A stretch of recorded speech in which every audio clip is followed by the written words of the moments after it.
Hi, അപ്പൊ നമ്മളുടെ give winner ഉണ്ടായിരുന്നു. അപ്പൊ കഴിഞ്ഞ ദിവസം അനൗൺസ് ചെയ്തതാണ്. അപ്പൊ ആള് പള്ളുരുത്തിക്കാര് തന്നെയായിരുന്നു. എന്തായാലും നേരിട്ട് ഒന്ന് മേടിക്കാന്ന് പറഞ്ഞ്. എന്റെ പേര് എന്തായിരുന്നു? ആർച്ച. ഇവിടെ സ്ഥലോട് എന്താ കുഴപ്പമില്ല. എവിടെ സ്ഥലം?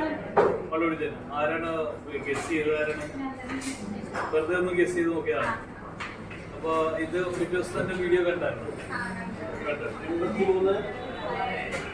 കമന്റ് ആർച്ചക്കാണ് ആർച്ചയിൽ വന്നിരിക്കുന്നത്. ആർച്ചക്ക് കുടിക്കുകയാണ്. നമ്മുടെ സൂചി നൂല് കമ്മലാണ് കൊടുക്കുന്നത്. കൺഗ്രാറ്റ്സ് ആർച്ച. ആർച്ച നമ്മുടെ ഷോപ്പിൽ വരാറുണ്ടോ? നമ്മുടെ ഓർണമെന്റ്സാണ് എല്ലാം എടുത്തിരിക്കുന്നത്. എന്തായാലും ആർച്ചക്ക് കൺഗ്രാറ്റ്സ് പറയാണ്. Okay, thank you.